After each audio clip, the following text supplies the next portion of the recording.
picture on screen. মুখে কথা বলি পারি না, আবার মুখে কথা না বলে। ওকে, আতলো। আচ্ছা আগে বললেন যে কোন দেশি ব্যান্ড? হ্যাঁ এই না, এটা মুখে কথাই বলবেন। কিছুই এটা কি বলবেন আবার একটা ব্যান্ড? এটা খুবই ফেমাস একটা ব্যান্ড, আমারও খুবই প্রিয় একটা ব্যান্ড। হ্যাঁ। No for real, I like their music. আমার ভালো লাগে। ওকে, আতলো। একটু দিবা। আচ্ছা, টাইপ স্টার্ট ভাইয়া। এই ভেরি গুড ক্লু।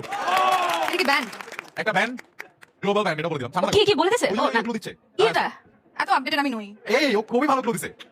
হ্যাঁ ওই যে একটা হেয়ার BTS what what ফাইনালি একটু দেখলাম, দেখি নেক্সট টাইম দেখে নি আগে। what আমাদের guess the band winner is মাসা।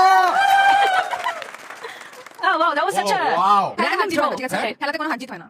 বাই। খেলাতে যেমন হার জিত হয় না, তাই কোনো গিফট হয় না। আমার বান্ধবী আমাকে গিফট দেবে। আমার সাথে না না, ঠিক আছে, বাট আমার কাছে মনে হয় যে আমি আজকে কোনো ভোটিং দিব না। আমাদের আজকের এক্সট্রা স্পেশাল ক্লু, সবচেয়ে ক্রিয়েটিভ ক্লুটা দিছে ভাইয়া। দাঁড়াও, ভাইয়ার নাম কি? হ্যাঁ, such a random throw Ismail ভাইয়ের জন্য জোরে একটা দাঁড়িয়ে দাও এবং ওটা হয়ে যাবে। wait ক্লুটা আমি বুঝতে পারছি এটা কি বুঝলাম না এটা না, জন্য but আমি আরেকটা জিনিস অ্যাড করতে চাই। এটার জন্য মানে এটা পপুলার আনপপুলার যেরকম অপিনিয়নই হোক, আমার বিটিএস অ্যাকচুয়ালি ভালো লাগে। So I love BTS, I like, আমি বলি, I like, I like. একটা জিনিস খেয়াল করে দেখো, বিটিএস এর কনসার্টে কখনো কোনো গ্যাঞ্জাম হয় না। এবং বিটিএস অবভিয়াসলি ওরা খুবই ডিফারেন্ট কালচারের, খুবই ডিফারেন্ট একটা ল্যাঙ্গুয়েজের band, but their core values are really strong. এবং as a band they even went to UN to spread the message of peace. এবং একটা জিনিস খেয়াল করে দেখো যে নরমালি থাকে না, একটা ব্যান্ডের মধ্যে ফ্রন্টম্যান আছে, তারপর হচ্ছে গিয়ে আবার কেউ পিছনের সময় দাঁড়া থাকে, ওরা যখন পারফর্ম করে ঘুরে ঘুরে সবাই সামনে আসতে থাকে। And there is this beautiful message that they always spread. BTS এর ফ্যান যারা হয় তাদেরকে অনেক কথা শুনতে হয় মাঝে, specially in country like Bangladesh. I feel like it's absolutely wrong. এবং আমার মনে হয় যে যেটা পছন্দ করে বা যার যেটা ভালো লাগে তাকে সেটা ভালো লাগতে দেওয়া উচিত। তোমার ভালো লাগে তুমি শুনো না, Yeah, আর কারো yeah, শুনতে ভালো exactly. লাগে, আর কারো